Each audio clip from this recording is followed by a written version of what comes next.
Raising children is difficult, and with so much information out there, it's hard to know what advice to trust. The Child Psych podcast brings you the top parenting and mental health experts in the world. This podcast is designed to encourage and educate you with the most up-to-date research and concrete strategies that foster healing and resiliency in children and teens, and tools that make parenting easier. Whether you're a professional or parent, you will walk away with answers that empower you, and you'll feel more confident knowing you are on the right path. Most importantly, we're here because we need to raise a generation of children who don't need to recover from their childhoods.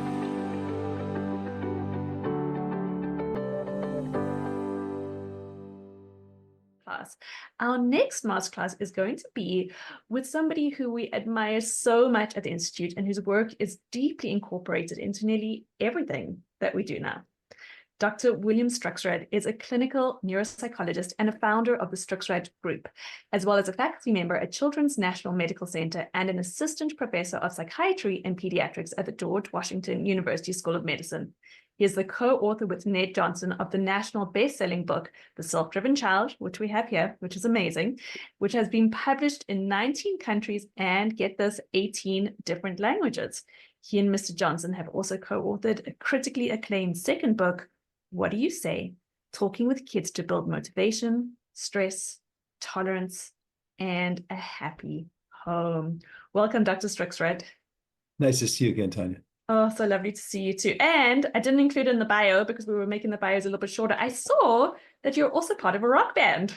I am. It's certainly one of the most fun things in my life. And I like many people of my generation, I started playing in a band when I was 14 when the Beatles came out.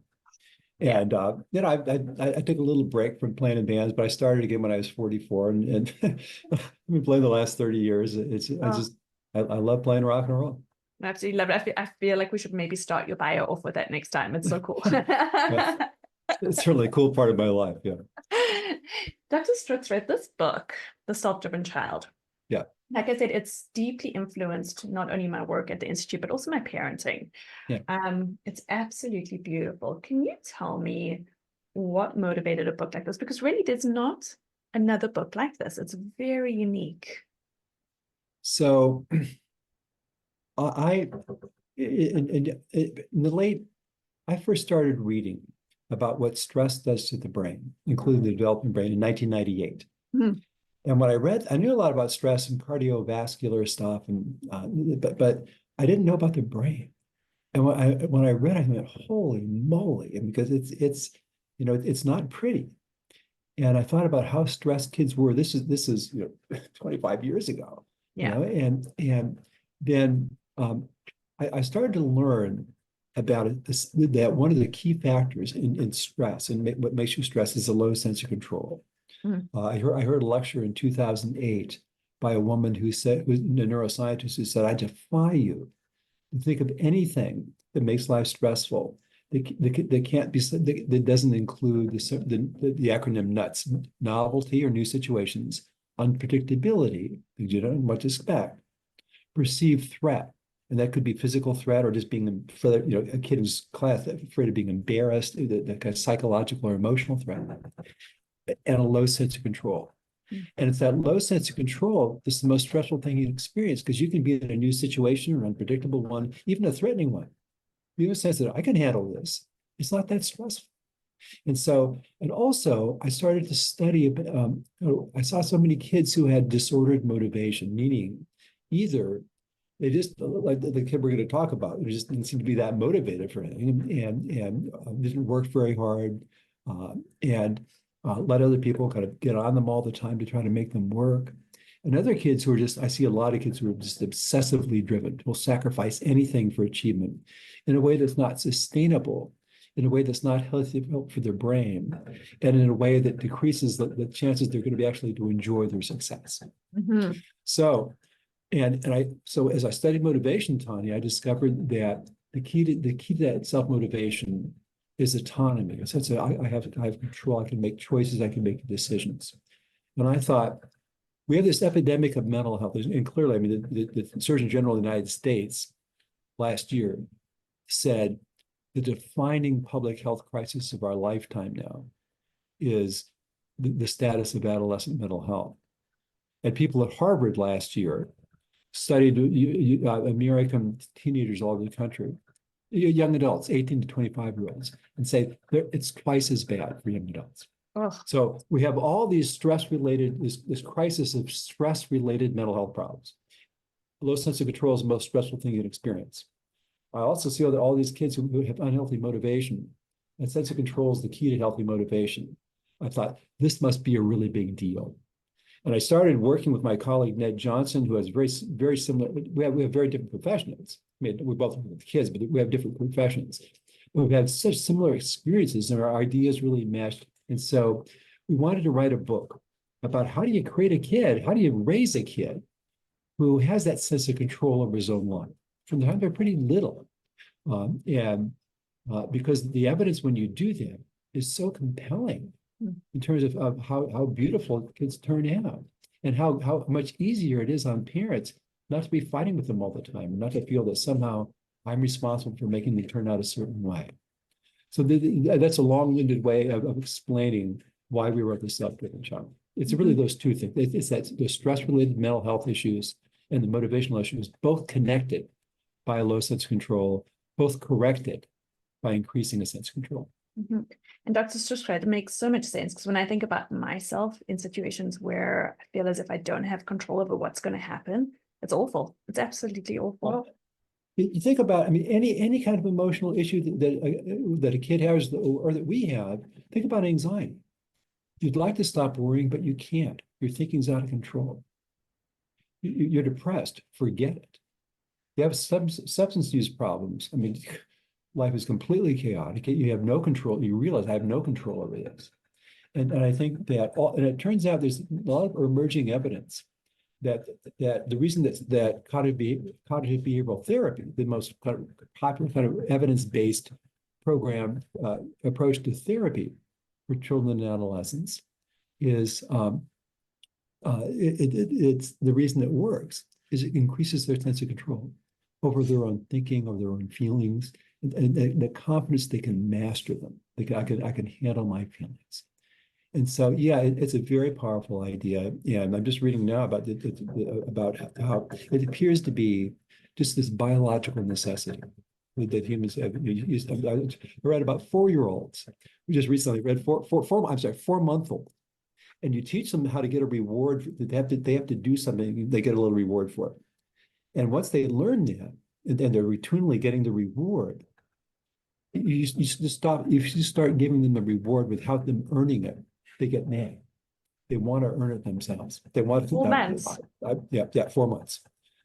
Wow. So, and we see it in rodents. We see it in all kinds of. There's a lot of studies in rodents about how important that sense of control is. So it's a big deal, and that's why we wrote. That's why we wrote our first book. That's why we wrote a second book, and that's why we wrote our third book. I love it. So important. Okay, so we have one of our members who sent in a question. I'm going to read it to you. Okay. And then I'm hoping that we can use some of your work to figure out how to help this member initially, just to give an overview. Love it. Here we go.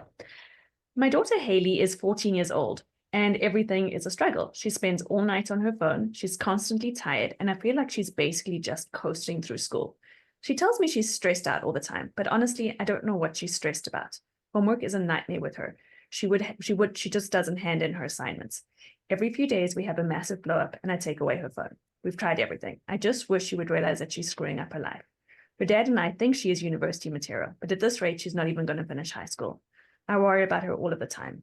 Any suggestions on what to do to get my little girl back on track would be great. Yes.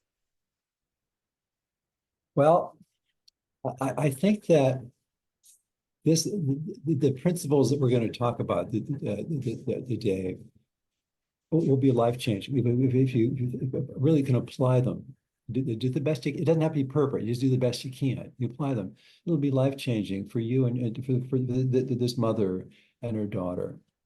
And the first thing that comes to mind is just that first sentence, everything's a struggle.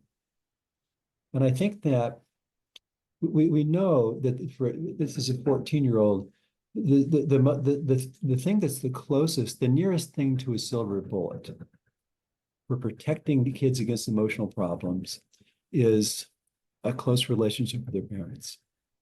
And so we want to minimize the extent to which we're struggling with our teenagers and maximize the time with which we're enjoying them. And I think that in our second book, we have a chapter on the book that we just finished, that'll come out in March. We have the 7 principles of raising a self-driven child. And the first one is to put connection first, to prioritize your relationship with your kid over your kid's homework or achievement or whatever they're doing. And so we can talk. Do you want to talk just a little bit about how to do that or what that involves? That sounds fantastic. Yes.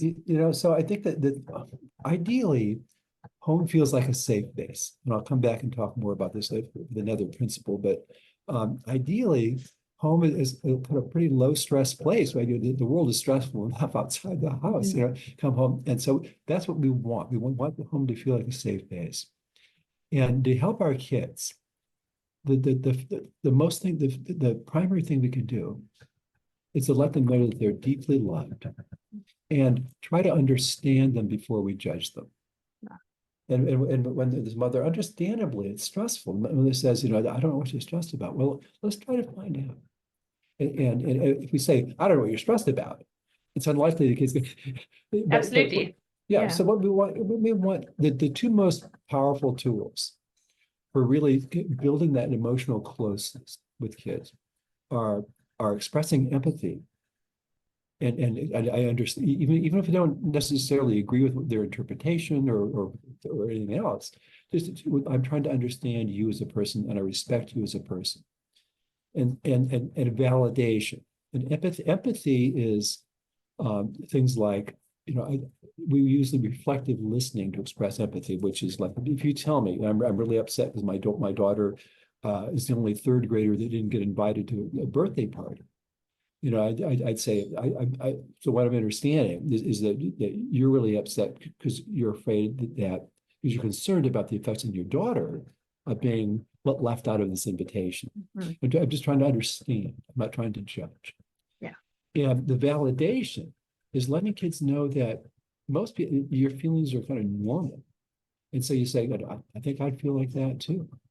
And so it's so interesting because I was given a lecture in New York a few years ago, and I was talking about this idea, and this woman who read The Self-Driven Child, who heard me lecture before, stood up. She stood in the front row. She stood and faced the rest of the audience. She said, "This idea has changed my relationship with my kid. That she's in boarding school. She's 15 years old." And she would call me several times a week, and she'd bring up some problem. And I'd say, well, you need to do this or this or this or this. And she'd fight me on it. Mm-hmm. And then it should just devolve into an argument. We both hang up mad. Mm-hmm. He says, so she called last week after I did this lecture and read this book. And she started telling me this problem. And I said, help me understand that a little bit better. And just kind of listened. And then she just said, the mother said, is there a way that I could help? And wasn't trying to force the kid, wasn't trying to change the kid. And I think what I'll talk about a little bit later is that there's a principle in our new book. It's called motivate your kids without trying to change them. Mm. Because when we try to change people without their asking for help with change, all we get is conflict and resistance. And so it's a little counterintuitive. But the first thing I'm saying is that we want to try to just before, if a kid's screwing up, before we land them, help them understand. Tell me what's going on. Help them understand, and like that. And then so you're saying that, or the way I'm understanding what you're saying, or what I'm getting out of what you're saying is, you just let them know I'm trying to understand. And that ideally, I can see why you feel like that, kind of normalizing the feeling. And it's by doing that, the kids start to feel safe sharing their feelings with you. And it's really the way you feel closest by people is when you're experiencing hard things together. There's something that, like that. So, and I'll just mention too, when we were writing the second book, we interviewed a whole bunch of teenagers, dozens of teenagers. And we asked them, one of the questions we asked them was, who do you feel closest to in this world? And some of them said, my mom or my dad. A lot of them said my uncle or an aunt or an older sister or brother or a cousin or a teacher. Um, and we said, what is it about this person that makes you feel so close to them? And almost invariably, Tanya, they said something like, they listen to me without judging me, and they Mm. don't tell me what to do. Wow. You know? And I said Huge. so just that. They listen to me with, if I, so the points I'm making here are having a close relationship with your parents as an adolescent is the best possible way to protect them, not only from anxiety and depression, but also from the harmful effects of social media. There's this new research that shows, and we do that by listening to without judging, trying to understand, and not telling them what to do. And I'll talk about the alternatives of what to do. If you don't tell them what to do, what do you do? Well, I'll tell you about that too. But don't not tell them what to do. So beautifully simple, isn't it, Dr. Stixrud? Just be there, listen, feel with it. It is, you know, and yeah, I just thought, you know, it's so we get, when we were lecturing about this in California a few years ago, um, this woman the next morning emailed the woman who had asked us to come to California to lecture, and said, I just heard these guys talk last night. And when I got home, my 7-year-old son, or my fifth grade son, no, I'm sorry, seventh grade son, was in tears. And I said, what's wrong? He said, I'm the weakest kid in seventh grade. And he started crying.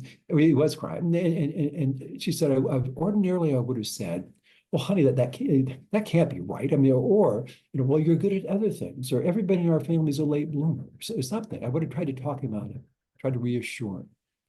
And so what I did is I just said, that sucks. I said, you know, if I wanted to be the strongest kid, I want to be strong, and I felt I was weakest kid, that upset me too. Is there a way that I could help? And he said, I don't know. And mom said, why don't we sleep on it? Talk about it in the morning. And in the morning, this kid came with a written plan to show his mother about how he could get stronger. It involved like her taking it to this park where he could do chin-ups or something like that. But he'd written his own plan. He solved the only problem himself. It didn't take the mom telling him what to do, or trying to talk him out of his feelings, which we tend to do because we love our kids. We don't want them to suffer. Mm-hmm. But we help them most we get closest to them by trying to understand them, listening without judging, not constantly telling them what to do, and prioritizing enjoying them as they are. Beautiful. I consulted with this kid probably 35 years ago who had really screwed up in high school, had a lot of problems as a young adult. I saw he was probably 21 when I saw him. And I asked him, is there something your parents could have done when you were in high school that would have made this better?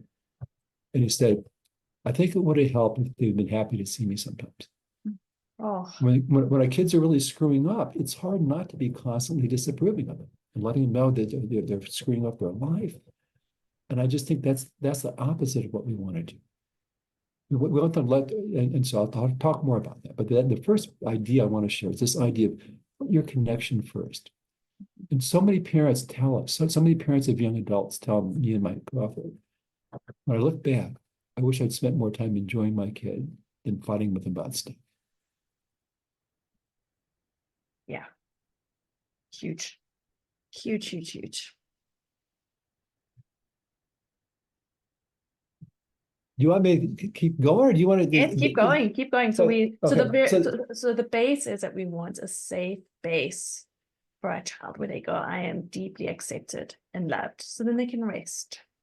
Yeah, exactly. And to see us as people that I mean, so many parents. I mean, so my co-author who works with mainly with high school juniors and seniors gets this a lot of these lot of affluent, very high families, very high achieving schools, and where the kids say, I got to see, but don't tell my parents, they'll kill me, you know. And so ideally, we're people that our kids can come to when they're having problems. as opposed to that. But and we get there by letting them know, I can handle your problem, I can handle your feelings, even your hard feelings, without getting upset.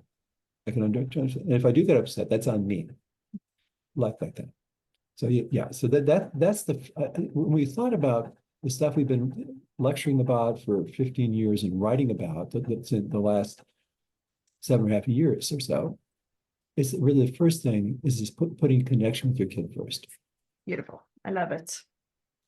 The second thing, the second principle, and I don't have to go through this in order necessarily. The second one, it doesn't make sense here, is be a consultant to your kids rather than trying to be their boss or their manager.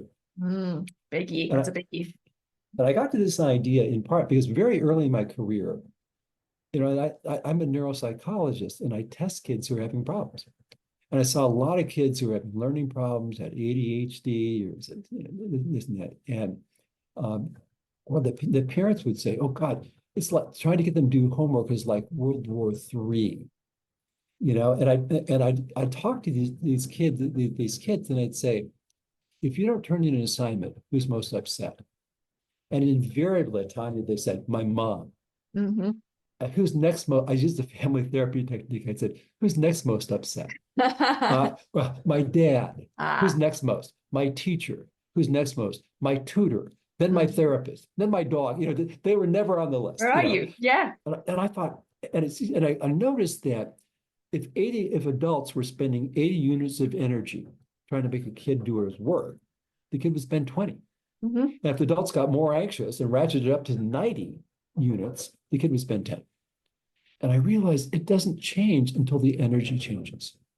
And so what I wrote in 1986, I wrote an article in McCall's magazine, for Women's Magazine. It simply is called how not to fight with your kid about homework.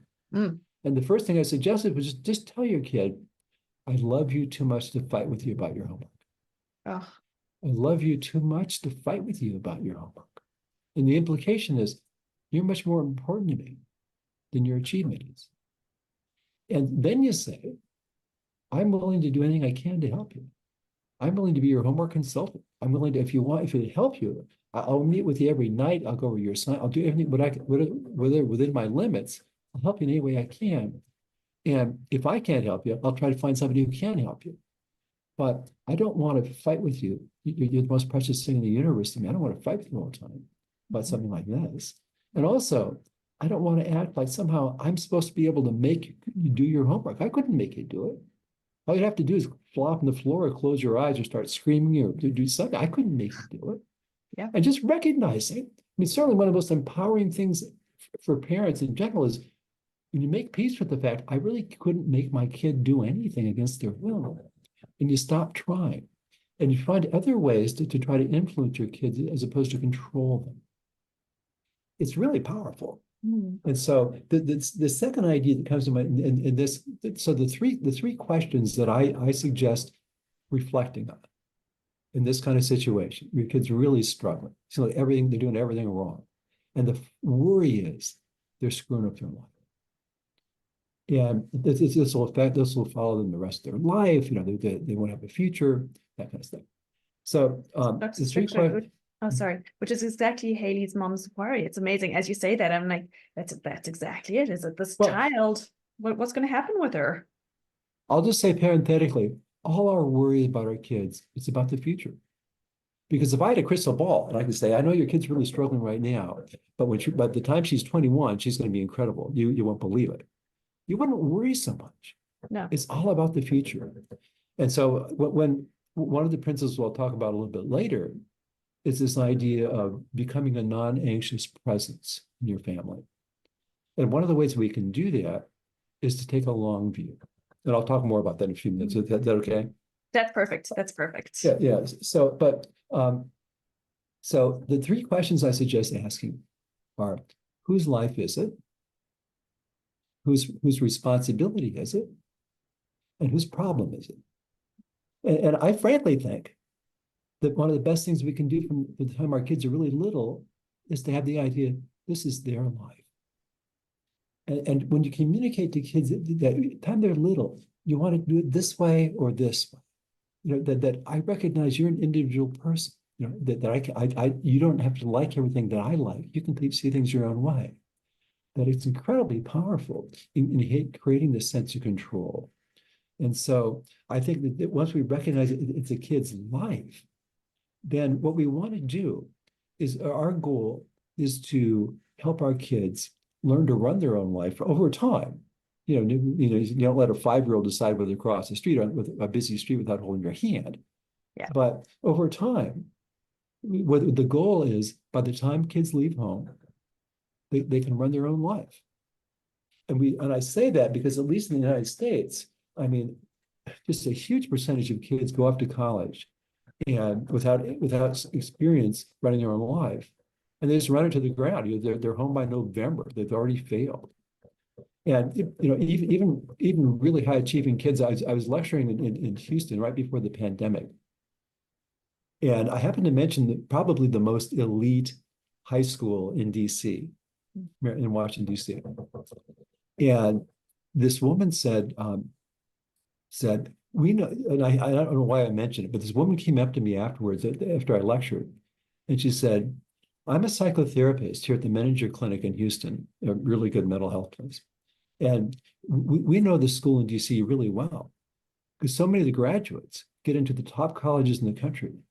But as soon as they get a B, as soon as they realize that everybody here is as smart as I am, as soon as they realize that, as soon as they get ghosted by a girl they want to go out with, that they can't handle it emotionally. So they take the leave of absence and they come here for treatment. And she said, to the one, they don't have experience running their own life. And so what I suggest, that the three implications of this idea of as your kids get older, thinking about them more as consultants, that as a consultant than their boss or their manager, is number one, offer help and advice, but don't try to force it down their throat. Is there a way that I could help? And like that, or in the second book, we talk about the language of the parent consultant, which includes the language of getting buy-in, like, I wonder what would happen if you, or I've got an idea about that. Can I run it by you? As opposed to you need to, or parents say to me, I've told them 1,000,000 times, well, save your breath. What you want to do is just say, I've got an idea about that. Can I run it by you? Do you want to hear my suggestion? Like that. Is there a way that I could help? I wonder what would happen if you tried it this way, where it's tentative. The thing that I say a lot with kids and adults is, for whatever it's worth. And then I'll share my perspective about something. And I'm trying to, I want to make it, I want to genuinely feel I'm not trying to lay this idea on you like you need to accept it. I'm not trying to force you to get you to see it my way. But for whatever it's worth, here's how I see it. Beautiful. It just allows so much space. It's like you see it does. Yeah, I mean, if you're going to tell a kid, try to get buy-in first. Try to see if they're interested, as opposed to just blathering on and on, or just having them turn you off. Get used to turning you off because they know you. Okay, this is lecture number 33. One of the other ways that language of a parent consultant works is the language of no force. And I just think that it's so empowering when you simply acknowledge, I know I couldn't make you do that. I'm not trying to force you to do that. And I find, Tanya, that I have almost a super feels sometimes like a superpower with kids, because parents will call me, been trying to get a kid to do something for a year or 6 years or something. And they say, would you talk them into doing it? Maybe they'll buy it from you. And I say, well, I don't believe in talking kids into stuff, but I'll talk to them about it. So like a kid came up to me who was diagnosed with ADHD when he was in second, the mother called me, whose kid had been diagnosed with ADHD in second grade and had refused medication for ADHD every year for 6 years.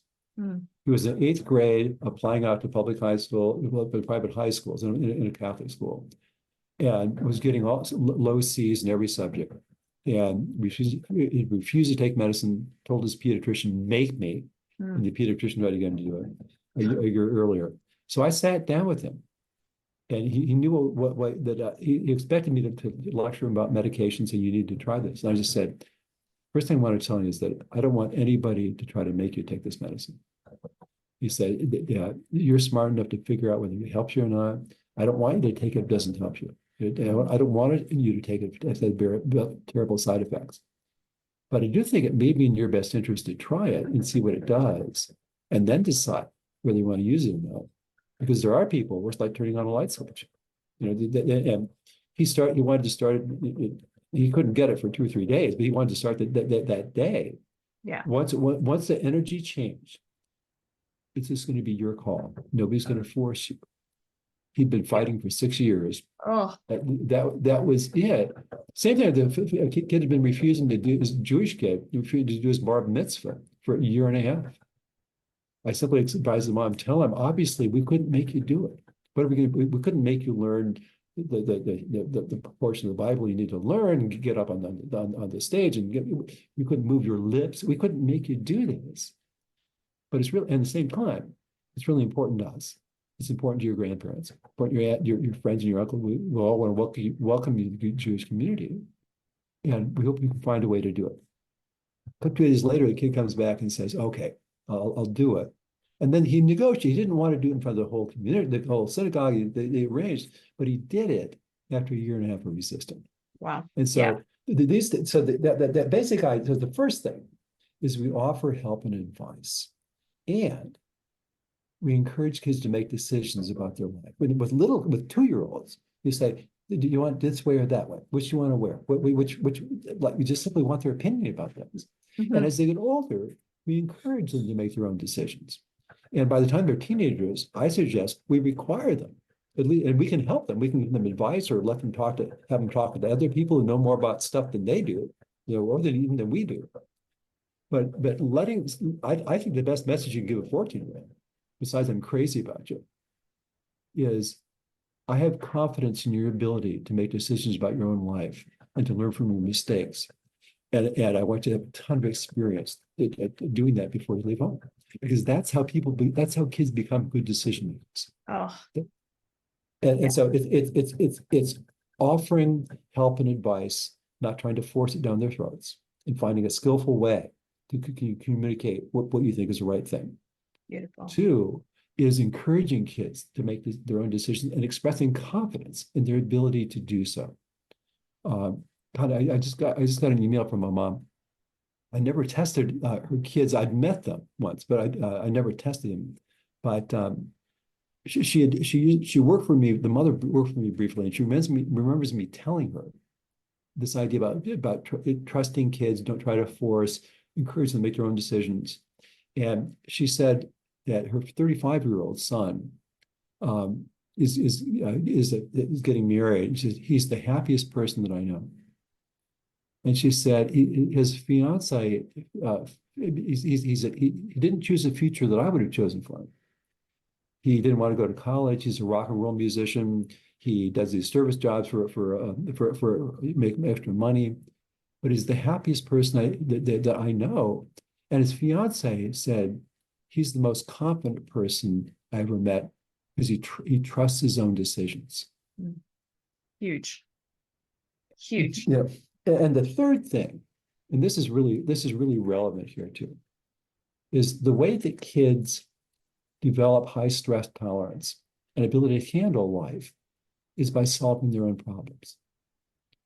And so one of the things that we recommend, even for little, the example of the 3rd grade girl I gave earlier who came home and she was the only one in her class who wasn't invited to a birthday party.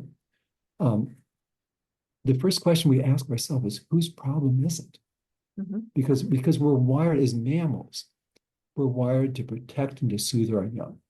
And so it's hard for us if a kid has a problem, not to try to solve, to get in and to do this, you need to try to do the teacher, yeah.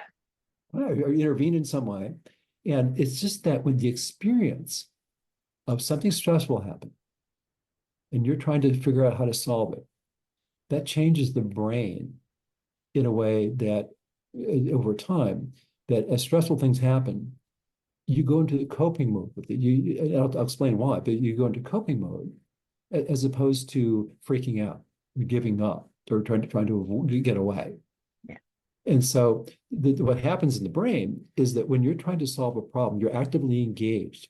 Your prefrontal cortex, which is trying to figure out what to do, dampens down your stress response. So you aren't as stressed. You're solving the problem, and that creates connections in your brain. That after you have some of those experiences, I've solved this myself. That you just know I can handle things, and it just basically just makes kids so hard to stress because I've handled this because I have handled. We want kids to have experience solving their own problems because that's how they develop the confidence that they can. Beautiful. So Yeah. we can help them. We can offer, but ideally we want to let them solve their own problems. So those are the three components of being a consultant to the kid. I would suggest that this mother, this mom, say, I love you to fight. I love you too much to fight about this stuff. You're the most precious thing for me. And is there a way that I could help? And like that, and just I was wondering if you might want to try this like that. Yeah. And I'll just say as a neuropsychologist, Tanya, with the kids struggling in school, that this kid may have a learning problem, may have ADHD, attention problems, and I think they try to understand that part better, to rule out there's something really that's making this really hard for her that we don't know about yet, is incredibly powerful. It can be life-changing too. Yeah. Dr. Stixrud, what I love about this is that I think so often we've been led to believe that competency is making sure that as parents, we're good parents if our child is doing their homework and learning their spelling words, and every day we're sitting down with them. But really, I'm hearing such a different message from you today, that we build confidence and competency through repeated experiences of trying, making mistakes, trying again, and leading your own world, which is so different from what the mainstream has taught us. Right. And I discovered this initially years ago when I was reading about it. There's a neuroscientist in Colorado by the name of Steve Mayer who has studied rats, and rats have brains that are organized a lot like human brains, and there's a lot we can learn from them. And the classic study, there's rat A in a plexiglass cage, and rat B, there's a wheel in the cage, and their tails are outside the wheel, or outside the cage, and there's an electrode on their tail. And what happens is rat A gets shocked, the tail gets shocked. It's not painful, but it's annoying. He wants it to stop. So he discovers if he turns the wheel, the shock stops. And he has several experiences of that. He gets shocked, he just turns the wheel, shock stops. Ah, okay. And rat B, he gets shocked, turns the wheel, nothing happens.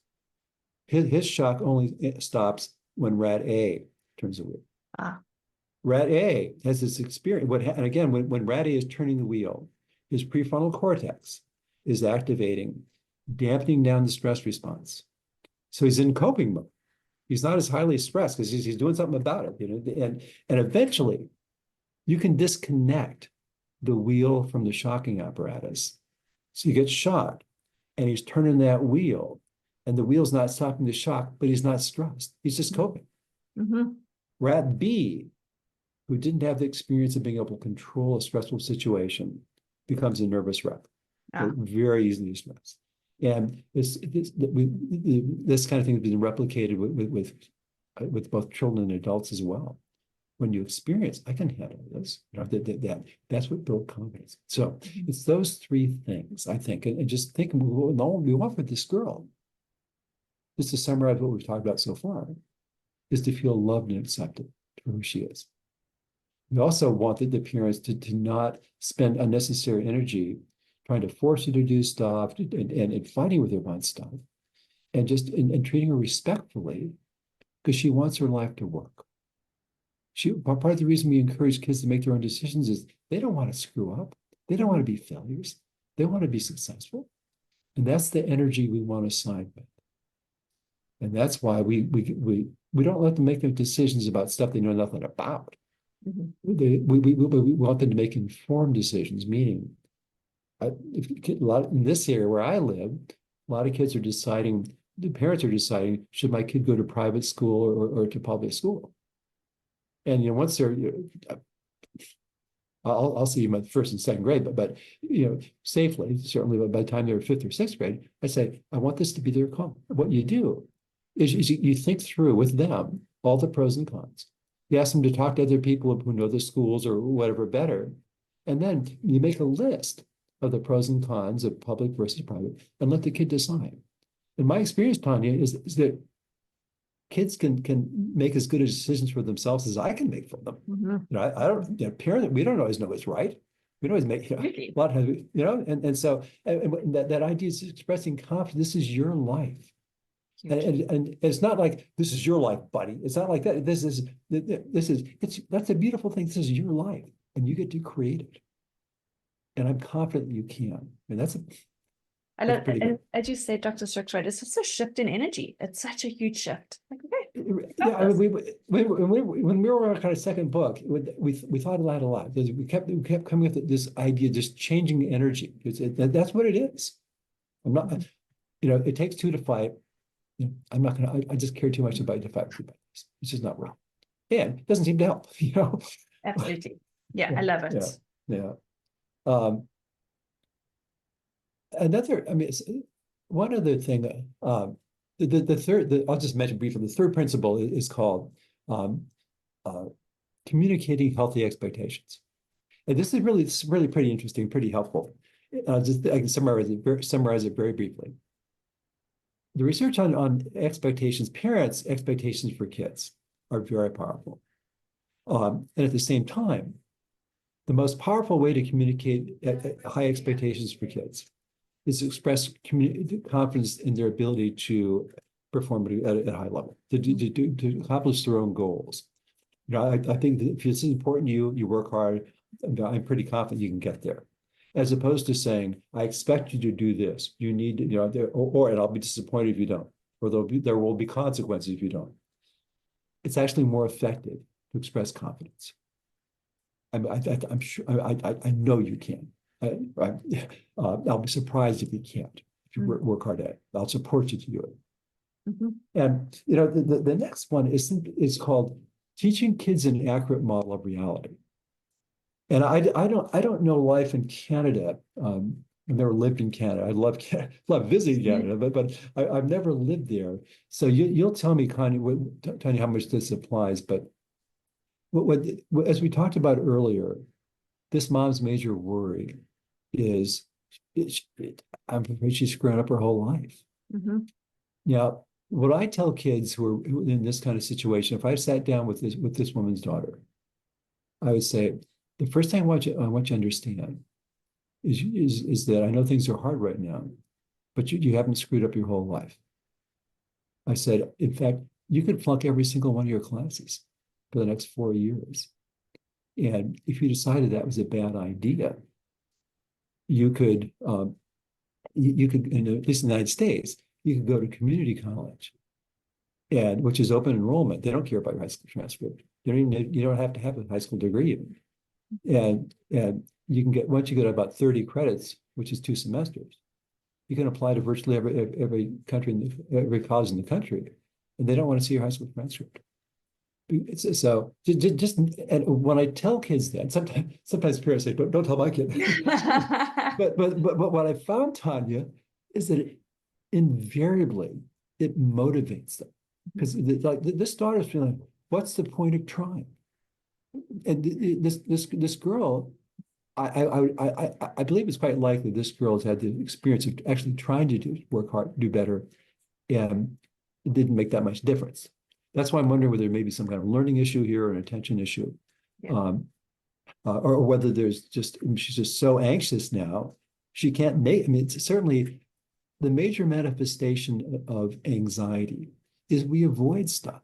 And I went to a meeting at a Catholic school on a kid, another 8th grader who was really struggling, and the principal, who's a great principal, said, I've already had 2 meetings with this kid to understand. He's got to understand this is really important. This is a 4-year decision where he goes to high school. And this kid would do no work unless somebody was on him about it, Yeah. like this girl. And I said, well, respectfully, I think it's not lost on this kid that if he did better, he'd have more options in for high school. I also think it's almost inconceivable that he hasn't at times tried to do better, but found that even if he really tries, he doesn't do that much better because he's got some learning issues, some language problems. And thirdly, the major manifestation of anxiety, we avoid stuff. I mean, right now, schoolwork just makes him so friggin' anxious. He can't focus on it. He just do everything he can to avoid getting into it. And so that just teaching kids an accurate model of reality means teaching them in part that there's all kinds of ways to become successful in this world. And if you're screwing up at age 14, don't worry about it. Nobody's going to care what you're like when you're 14, when you're 25 or 30. No one cares. And in Canada, if you're, I mean, there are some countries where you can't get higher education if you aren't a good student when you're 14. Is that true in Canada?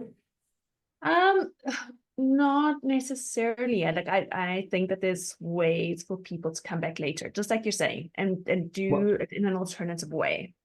and that's why I want where we can give kids examples of that.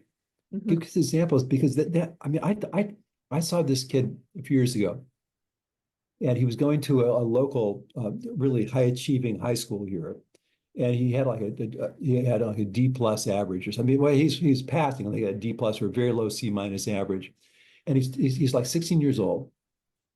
And he said, and I didn't test him myself, but I did do a little interview with him.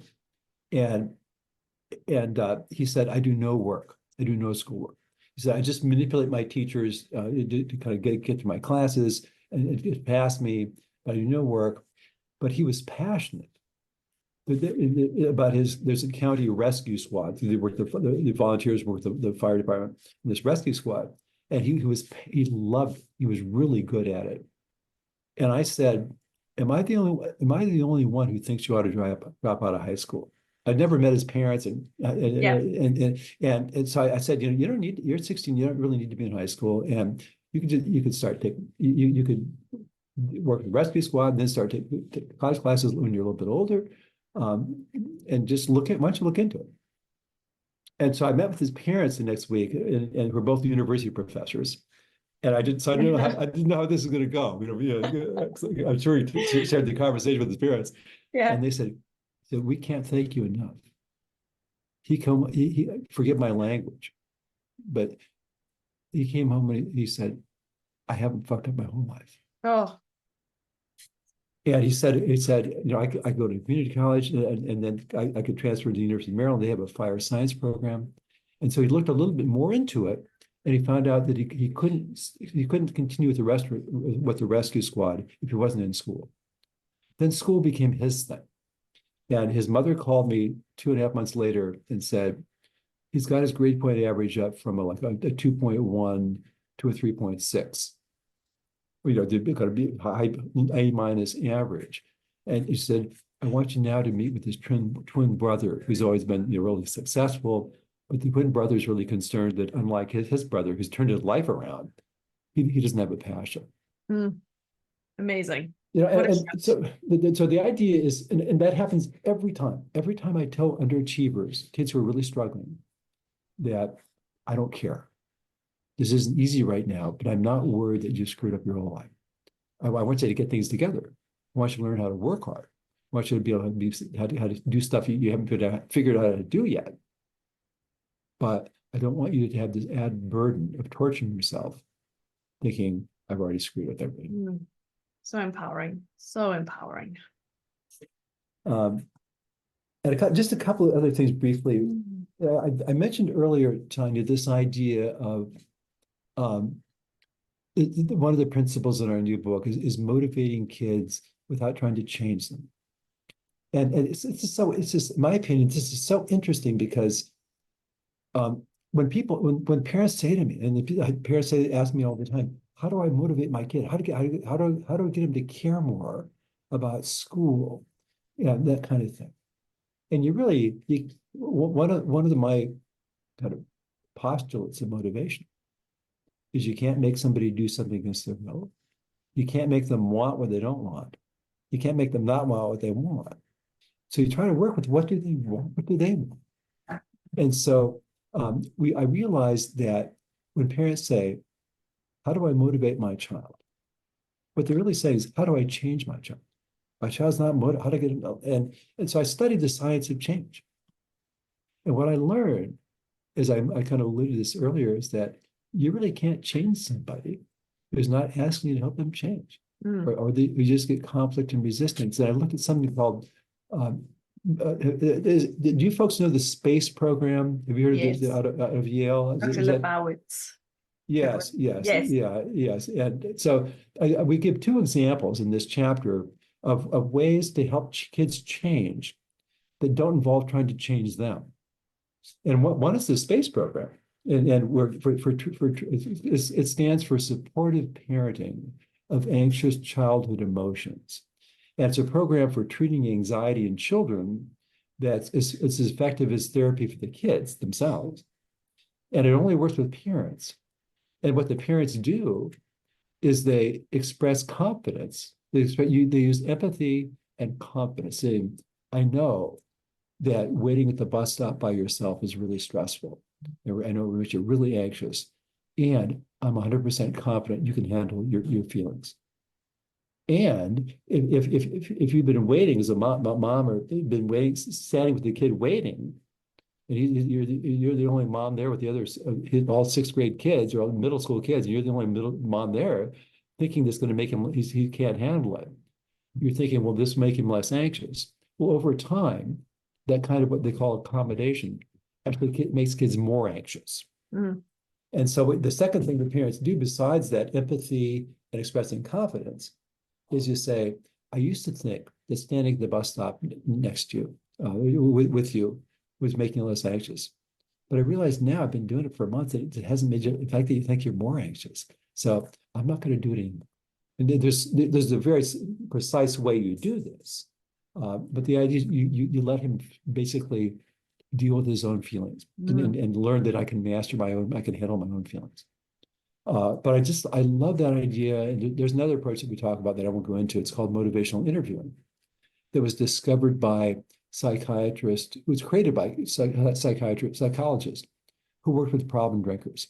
And for years, they tried to talk, to give them all the rational reasons they needed to stop drinking. And it just never worked. So what they started doing simply was saying things like, tell me what alcohol does for you.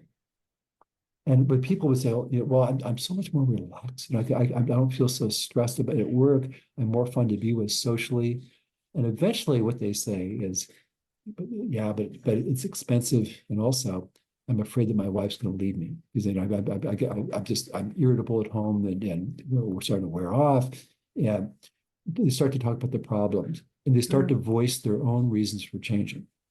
And then they found that was actually a way. Then is there a way that I could help? Is that something you'd like help with? How might you change that? But that was the key, was not trying to change them, basically helping them find their own reasons for change. Beautiful. Intrinsic. Yeah. I as we were writing our second book where we talk about this, I tested a 15-year-old who, an athlete who was a basketball player who was smoking a ton of pot this summer. And the parents kept finding it and kept throwing it out and lecturing and scolding him and grounding him.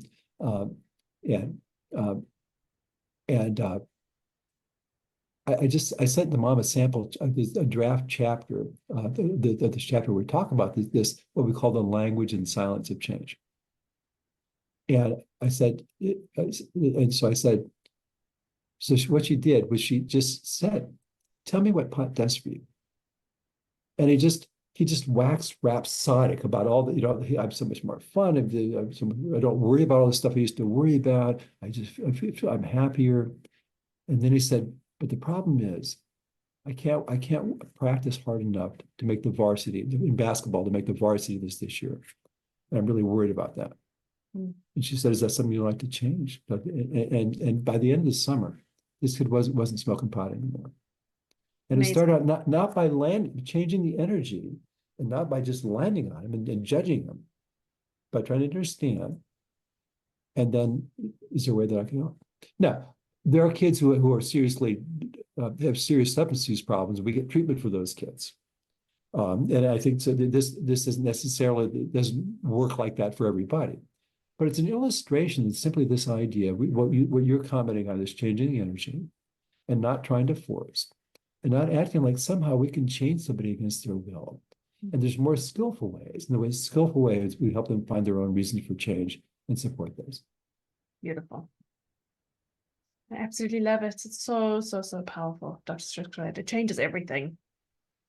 Well, it does for me. And I also, can I say one more thing? Please do. Please do. Yeah. One of the principles, I think I probably mentioned five so far. The sixth one is, I alluded to this earlier, which is becoming a non-anxious presence in your family. And I didn't make this phrase up. I wish I did. But somebody made it up who was a rabbi and a family therapist and a systems consultant who consulted with organizations ranging from families to corporations. And what he concluded was organizations work best if the people in charge are not highly anxious and reactive, emotionally reactive. And I thought, God, in families, I mean, isn't it easier to soothe a crying infant if you stay calm? Mm-hmm. If you got a 3-year-old in the store who wants you to buy candy and you say no, and he's melting down, isn't it easier to deal with it if you stay calm? Absolutely.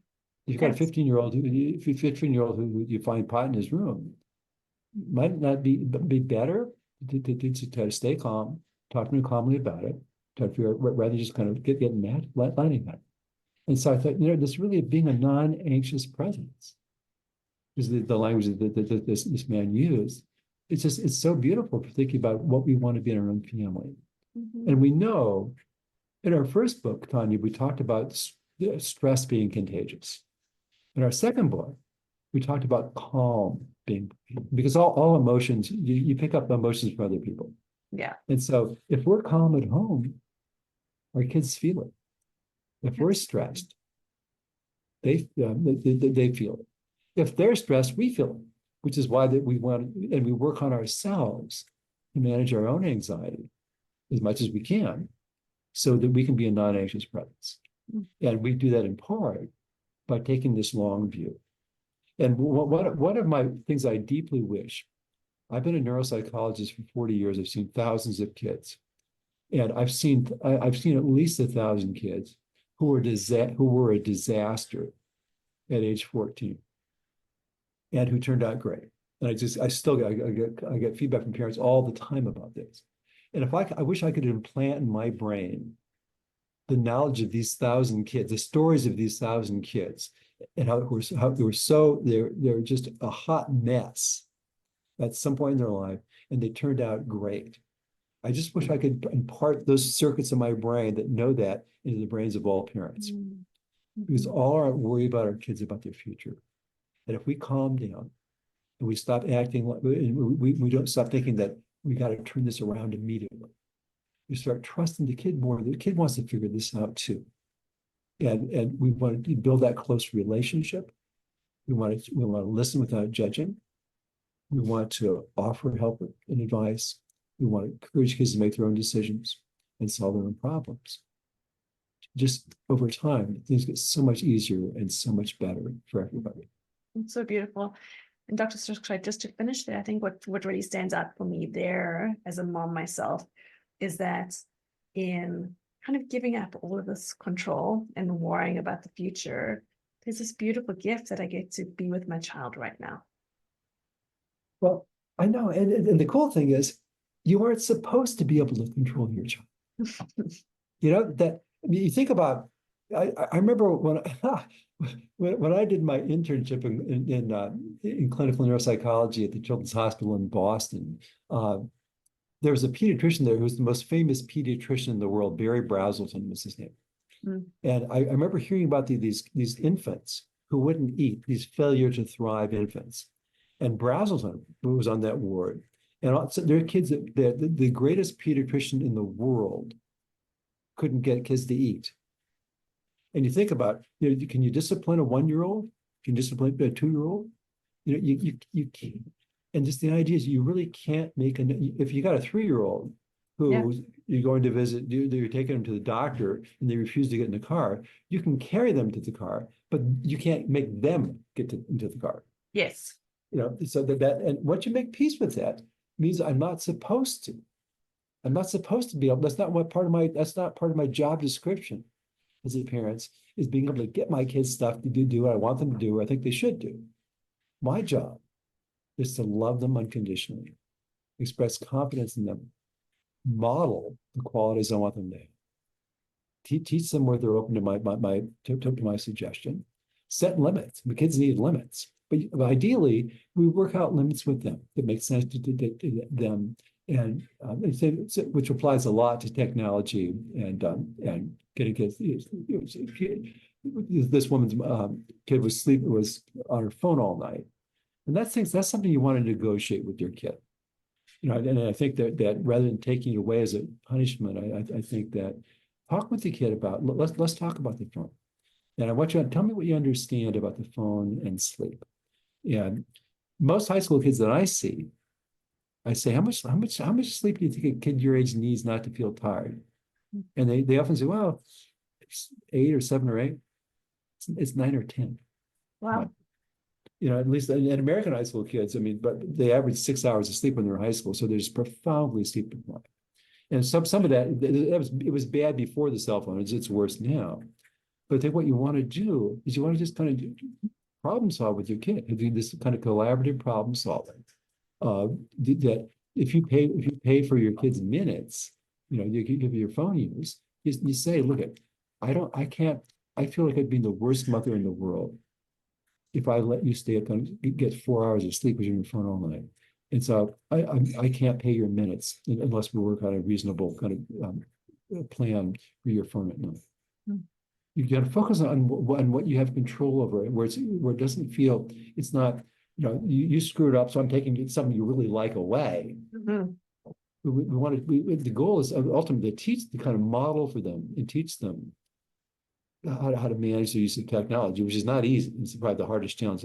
And I'm fully on board with some of the American movements to try to prevent kids from having access to the internet until 16, make it illegal for companies to let 16-year-olds on under 16. But it is what it is right now.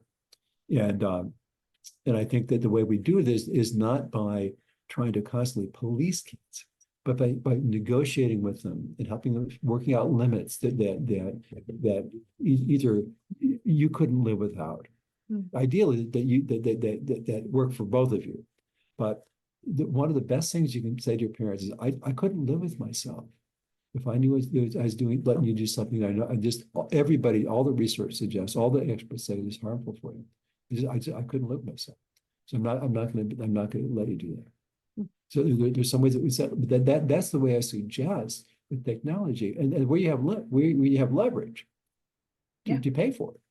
Absolutely. And that's, like you said, that's within our control. It's not I'm taking it away. It's a different message. Yeah. Dr. Stixrud, for everybody listening in, we will put links in the speaker's note to all of your books. I know your next one's coming out next year, so we won't have that yet, but we are eagerly awaiting it. So when it does come out, we're excited to hear more about it. Great.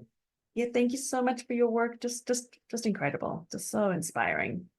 Well, what a pleasure, and keep up the good work you folks are doing. Thank you. Thank you. Okay. Have a beautiful day. Take care. Bye-bye.